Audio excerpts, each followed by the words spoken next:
Malcolm X. Sir, what's the real reason why you two men split? Is it merely ideological, or is it personality? What else? Probably personality. It was not the statement that originally was given by the movement when we split. It's more personality than anything else. You've called people like Martin Luther King, who just got a Nobel Peace Prize, an Uncle Tom. Is this correct, first? Well, I'd rather say that in the States, there's a law that has recently been passed, or a decision handed down by the court, wherein if you call someone an Uncle Tom, they can sue you for libel. Well, so I never refer to them as Uncle Toms. I would say that Uncle Martin is my friend. Uncle Martin is your friend, yet you would disagree with his approach to what he wants to accomplish. Definitely. If his approach would bring about what the black man in America needs to completely eliminate the problem that we have, I would say well and good. But I very much doubt that anyone who adopts the approach that Martin Luther King has been teaching to our people in that country can point to any meaningful gains that has actually served to solve the problem. Black Muslims have sometimes, whether you have or not, and I think probably you have sometimes, it seemed to me, been preaching hate to meet hate. I don't advocate any kind of hate. But there's a lot of talk that sounds very much like it. No, I think that the guilt complex of the American white man is so profound until when you begin to analyze the real condition of the black man in America, instead of the American white man eliminating the causes that create that condition, he tries to cover it up by accusing his accusers of teaching hate. But actually, they're just exposing him for being responsible for what exists. Well, that's something of an argument, but I've heard speeches made by some of the people of your group. I think I've heard you make speeches. It seemed to me that you were advocating what I would have to describe, I think, as violence to meet the serious injuries that have been done your people, with which I totally agree. I don't call that violence. I don't in any way encourage black people to go out and initiate acts of aggression indiscriminately against whites. But I do believe that the black man in the United States, and any human being, anywhere, is well within his right to do whatever is necessary, by any means necessary, to protect his life and property, especially in a country where the federal government itself has proven that it is either unable or unwilling to protect the lives and property of those human beings. Just before Pierre takes it, you've got a pretty good fighter and the world's heavyweight champion lined up with you to help out. Yes, Pierre. Well, Mr. X, if I guess I call you that, is that the proper appellation, Yes. Mr. X? I'm wondering if you still believe, as I think you certainly did at the time you were allied to the black Muslim movement, in a segregated black nation in North America. I don't believe in any form of segregation or any form of racism. I'm against any form of segregation and against racism. Am I right in saying that the black Muslim movement, which you have left, did believe in that? Well, Elijah Muhammad taught his followers that the only solution was a separate state for black people.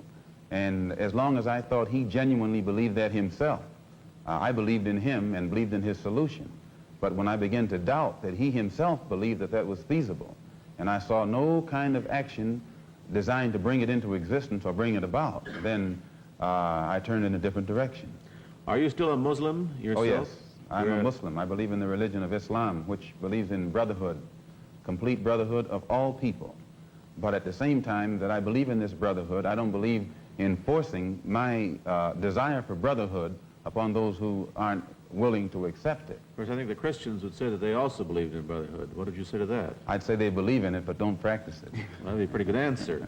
Sir, when the muezzin goes up in the minaret twice a day, he cries to the world, there is but one God, and he is Allah. Do you deny that there is a Christian God? The muezzin does this 5 times a day. 5 times, and I only heard him twice. Well, you were fortunate to hear him twice. But he does this 5 times a day, and the same God that he says that he expresses the existence of is the God that the Christians profess to believe in themselves, and the God that the Jews believe in. One God, the creator of the universe. The Muslims believe in the God that created the universe, and I think the Christians do, and the Jews do. Now, as long as all of them are talking about the creator, the Jews may call him Jehovah, and Christians may have another name for him. Those who are Arabic speaking refer to him as Allah. Well, we believe in the same God. Now, as the Muslim religion advances in the United States, are you modernizing it or sticking with the old faiths? For example, the complete segregation of the sexes. I think that everything today on this earth is being modernized. Religious principles and practices, as well as political and other things. Now, when you went to Mecca, this is a very sacred and forbidden city. I tried to get to Mecca myself and certainly didn't make it, not being a Muslim. But how would they accept you as one? You're an American. There are few American Muslims. This is true, and by being an American and not having not being able to speak the Arabic language, I did strike a snag, a very serious snag, but I was fortunate to have been pretty well known by the officials in Arabia, and they knew too that I had accepted Orthodox Islam. It had been highly publicized in the paper, and I became a guest of the state. I was a guest of Prince Faisal, the present King Faisal, and they made it possible for me to go before the committee, Hajj committee or Hajj court, who examines you and asks you questions about your belief, and if you pass it, then you are okay to go to Mecca. But it's You would true. have to have a translator then. Oh, I had one. Yeah, Betty? Mr. X, since you're split with the Black Muslim movement, have you formed your own group? Yes. And also, you say that you don't believe that Martin Luther King has solutions. What are your solutions? Well, first, we formed two groups. The split resulted in the formation of two groups. Those who left the Black Muslim movement regrouped into what has now become known as the Muslim Mosque Incorporated, which is strictly religious, based upon the religion as it is taught in Mecca and Cairo and other centers of Islamic religious learning. Then realizing that our problem in America, that we are black Americans and we have a problem that goes beyond religion, we formed a group known as the Organization of Afro-American Unity.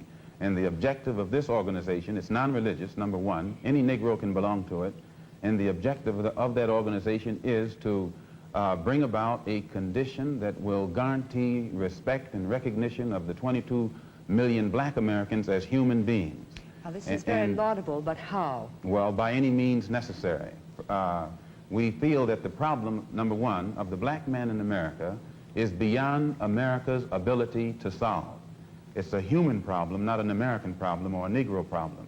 And as a human problem or a world problem, we feel that it should be taken out of the jurisdiction of the United States government and the United States courts and taken into the United Nations in the same manner that the problems of the black man in South Africa, Angola, and other parts of the world, and even the way they're trying to bring the problems of the Jews in Russia into the United Nations because of violation of human rights.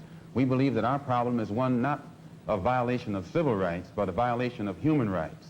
Not only are we denied the right to be a citizen in the United States, we're denied the right to be a human being.